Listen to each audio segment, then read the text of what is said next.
Hi, this is the HardReset YouTube channel, and today I'll show you how to enable or disable Google Fit on this device.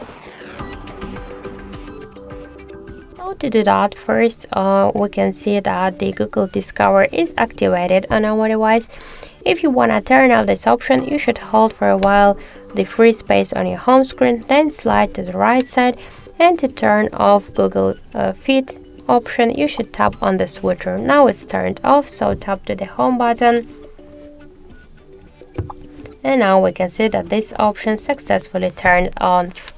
Just to turn it on, once again, hold it, slide to the right side and tap to the switcher. As you can see, it's successfully turned on. Thank you for watching, and if you find this video helpful, don't forget to leave a like, comment and to subscribe our channel.